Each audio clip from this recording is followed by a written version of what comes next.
Nós vamos iniciar nosso seminário dominical. Essa é a quarta lição e nós vamos iniciar com uma oração.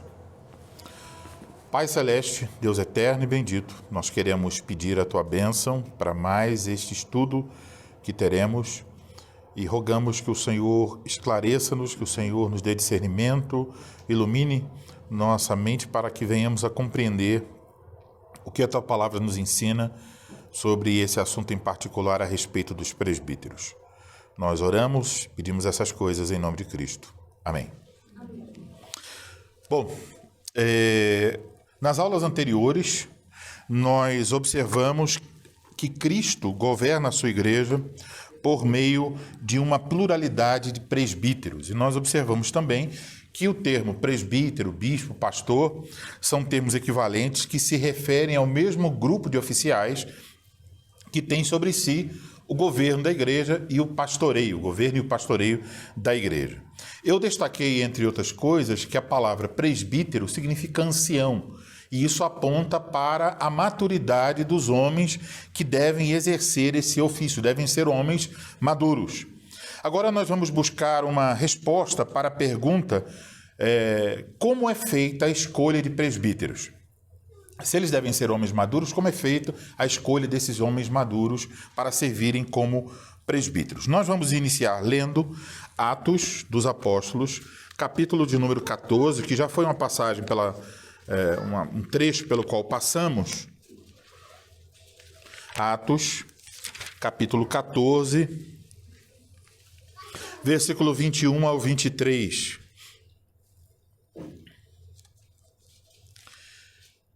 Atos 14, 21. E tendo anunciado o evangelho naquela cidade, feito muitos discípulos, voltaram para Listra, e Icônio e Antioquia, fortalecendo a alma dos discípulos, exortando-os a permanecer firmes na fé e mostrando que através de muitas tribulações nos importa entrar no reino de Deus. E promovendo-lhes em cada igreja a eleição de presbíteros, depois de orar com jejuns, os encomendaram ao Senhor em quem haviam crido. Então isso descreve aqui um relato da viagem missionária do apóstolo Paulo. Eles passaram por certas cidades, eles pregaram o evangelho, as pessoas creram e agora eles retornam a essas cidades, e nessas cidades pelas quais eles vão passando, diz o versículo 23, e promovendo-lhes em cada igreja a eleição de presbíteros. Então houve em cada igreja uma eleição para a escolha não só de um presbítero, mas de vários presbíteros, pluralidade. Mas veja que diz que houve em cada igreja a eleição de presbíteros. Essa palavra traduzida aqui por eleição, a palavra grega significa tão simplesmente votar, escolher, pelo ato de estender a mão. Então, quem é favorável, levante a mão. É basicamente essa ideia que a palavra grega traz aqui. Essa palavra ela aparece em outra passagem, em 2 Coríntios 8,19, para falar daqueles que foram escolhidos para levar a oferta dos irmãos de Corinto para a igreja em Jerusalém. Então diz que a igreja escolheu aqueles homens, então foi pelo voto. Então Paulo e Barnabé promoveram em cada igreja essa eleição. Então a igreja escolheu, por meio de eleição, os seus presbíteros, os presbíteros da igreja local. Então isso evidencia de uma forma clara que a escolha de presbíteros é uma prerrogativa da própria igreja. É a igreja que escolhe seus presbíteros. Isso também é verdade quanto aos diáconos. Por exemplo, a passagem de Atos, capítulo 6, versículo 3. Os apóstolos poderiam ter usado a autoridade apostólica para indicar os presbíteros, mas veja o que eles fizeram. Atos 6, 3, indicar os diáconos, perdão. Veja o que eles fizeram. Mas, irmãos, escolhei dentre vós 7 homens de boa reputação, cheios do espírito e de sabedoria, aos quais encarregaremos deste serviço. Então, eles encorajaram a igreja em Jerusalém a escolher certos homens para servirem a igreja de Cristo na distribuição do socorro às viúvas. Então, esse escolher aqui, quando diz aqui em Atos 6:3, escolhei, significa examinar com os olhos, procurar, selecionar alguma coisa. Então, significava que eles iam olhar os homens, que eles iriam ver essas qualidades aqui apontadas e necessárias para o ofício, e dentre esses homens da igreja, eles observando quais possuíam esses requisitos, eles escolheriam seus diáconos. Então, pelo modelo bíblico, tanto presbíteros quanto diáconos são escolhidos por Cristo através da igreja. Então, entendemos que quando a igreja escolhe, se ela faz por critérios bíblicos, Cristo revela ali também aqueles homens que Cristo está escolhendo. Então, se a igreja faz isso por critérios bíblicos. Então, a igreja deve escolher com base não em preferências pessoais, não em porque a pessoa é muito legal, porque é muito comunicativo, porque tem dinheiro, porque é empresário, ou qualquer outra questão. Mas a igreja deve escolher seus oficiais com base nas qualificações, e essas qualificações apontam para homens maduros. Vocês sabem, 1 Timóteo, capítulo 3, versículo de 1 a 7, tem aquela lista do que é necessário para que um homem sirva como bispo, como presbítero na igreja. Depois, em Tito, capítulo 1, versículo 6 a 9, temos uma lista similar, Paulo orientando Tito como é que tipo de homem deveria ser constituído como presbítero na igreja. Em Atos 6:3, que nós acabamos de ler, se vocês observarem de novo, diz: mas irmãos, escolhei dentre vós 7 homens de boa reputação, cheios do Espírito e de sabedoria, aos quais encarregaremos deste serviço. Então, já aqui demonstra-se que para servir como diácono, precisava ter certos atributos, certas qualidades. E em 1 Timóteo, capítulo 3, versículo 8 a 10, também diz, é necessário que o diácono seja, então vem ali apontando as qualificações necessárias para um homem servir como diácono. Então, tanto para o ofício de presbítero quanto para o ofício de diácono, é requerido pela Escritura que esse homem que vai servir num desses dois ofícios possua certas qualidades. E a igreja, quando vai eleger ou escolher os seus presbíteros e diáconos, deve fazer essa escolha com base nessas qualidades requeridas. Essas qualidades são de um homem maduro. Todas essas qualidades, elas podem ser aplicadas a qualquer cristão, na verdade. Então, mas está dizendo aqui o quê? Que é imprescindível, é necessário que alguém que vai ser um presbítero tenha essas qualidades. Então, uma vez escolhido pela igreja, o presbítero, no caso que estamos estudando, eles são constituídos como presbíteros. Então, tem um papel de escolher com base em critérios bíblicos. É a igreja quem escolhe. Mas depois que eles são escolhidos pela igreja, eles são constituídos no ofício. Vamos olhar para Tito, capítulo 1, versículo 5. Por esta causa te deixei em Creta, para que pusesses em ordem as coisas restantes, bem como em cada cidade constituísse presbíteros conforme te prescrevi. Então aqui está falando dessa segunda etapa, que é de constituir presbíteros. Constituir aqui é colocar, é estabelecer, é apontar para alguém como alguém que detém aquele ofício. Então é um reconhecimento público de que aquela pessoa, a partir daquele momento, ela está constituída, ela está estabelecida. Naquele ofício é declarado que essa pessoa, a partir daquele momento, é um presbítero da igreja. Essa mesma palavra aparece também lá em Atos 6. Vamos voltar para Atos 6.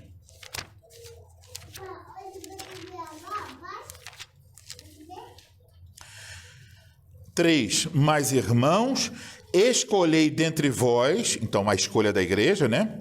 7 homens de boa reputação, cheios do Espírito e de sabedoria, aos quais encarregaremos deste serviço. É a mesma palavra. Constituir, encarregar alguém, no caso, os diáconos aqui também são constituídos.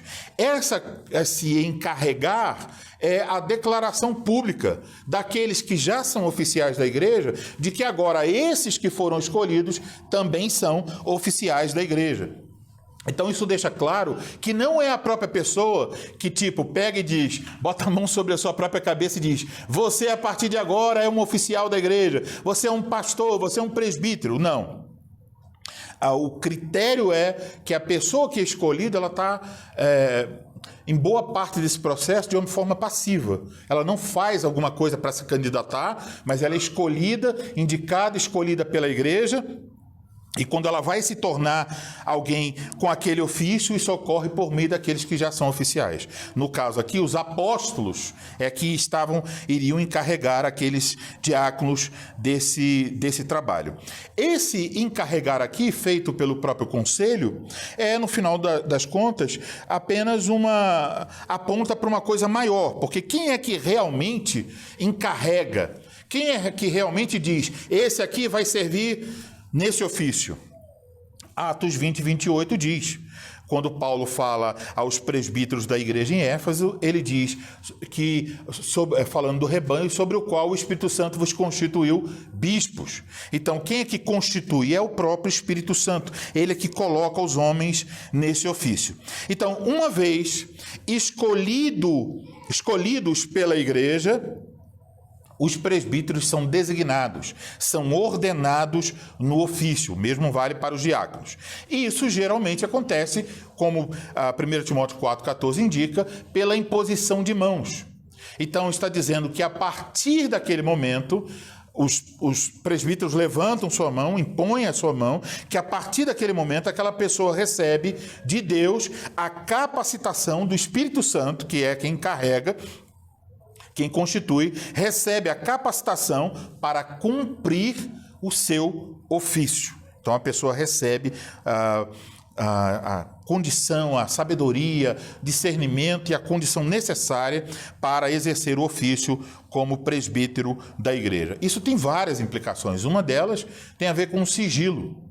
Por exemplo, um pastor, um presbítero, ele fica sabendo sobre muitas coisas.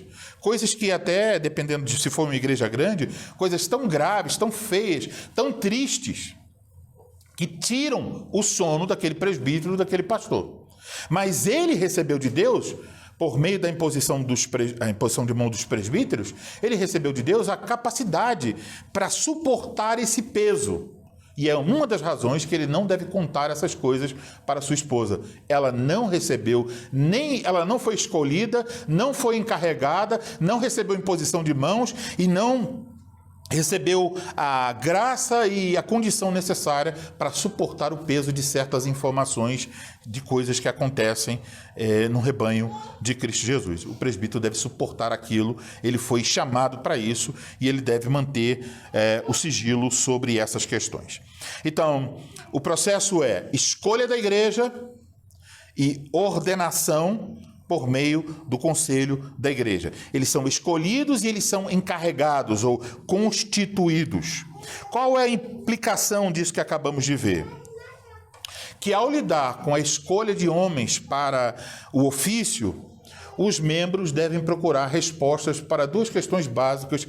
Uma delas nós vimos na aula anterior e a outra estamos vendo hoje. Qual as duas questões que os membros devem levar em consideração? Vamos dizer, vai começar um processo de eleição. A pergunta que os membros devem fazer: existe na congregação algum homem que possui um coração pastoral? Porque ele vai ser um pastor, o presbítero. Então, ele possui um coração pastoral. Ele não se torna um presbítero para possuir o coração pastoral depois. Ele tem que demonstrar o coração pastoral antes, para ser identificado como alguém que dá indícios de que ama as ovelhas de Cristo e que vai trabalhar como um pastor na igreja de Cristo. Então, vão perguntar isso. Mas uma vez que elas possam identificar esse homem com coração pastoral, a outra questão que deve ser levada em consideração é o seguinte: esse homem também possui as qualificações bíblicas para servir como presbítero na igreja? Então, aquela lista de 1 Timóteo 3, de Tito 1, ele preenche essas qualificações? Por exemplo, ele pode ser um homem que tem um coração pastoral, uma preocupação com os demais irmãos, mas pode ser, por exemplo, que ele é um homem briguento, ele tem fraqueza nessa área e qualquer coisa ele fica irritado e quer brigar. Então esse homem não serve para ser um presbítero. Ele pode ter, em certo sentido, um coração pastoral, mas não preenche as qualificações bíblicas para isso. Ou pode ser que ele tenha um desejo pastoral de ajudar os irmãos, mas ele não consiga, mesmo que seja de forma simples, abrir a Bíblia e ensinar o mínimo que seja. Então ele não é apto para ensinar, então ele não serve para ser um presbítero. Então ele tem que ter um coração pastoral, mas ele tem que ter as qualificações bíblicas para servir como presbítero na igreja. Então, isso evidencia que a escolha de presbíteros é uma questão muito séria. E numa igreja de confissão reformada, nós devemos entender que isso tem a ver com o futuro da igreja. Se uma igreja escolhe presbíteros que são ruins, desqualificados, que não amam as ovelhas, então essa igreja está basicamente dando um tiro no pé. Por quê? Porque isso vai prejudicar a própria igreja. Então os ministros, eles vão e vêm, né? Eles estão servindo, podem servir em outro lugar. Os presbíteros da igreja estão servindo na igreja local. Então, é muito importante que a igreja escolha seus presbíteros realmente por critérios bíblicos, que ela tenha certeza de que aqueles homens têm um coração pastoral e têm as qualificações para servir. Nas próximas lições, nós vamos continuar estudando um pouco mais sobre como acontece essa eleição. Nós vamos encerrar essa aula orando ao Senhor, agradecendo por mais esta oportunidade que o Senhor nos conferiu. Pai Celestial, Deus eterno e santo, nós te agradecemos por mais uma aula, por aprendermos que é a própria igreja que escolhe os presbíteros, que depois eles são constituídos pelo conselho da igreja. Oramos, pedimos tua bênção para que aqui nessa pequena congregação o Senhor nos ajude para que em breve possamos ter homens que possam servir também nos ofícios da igreja. Pedimos isso em nome de Cristo. Amém.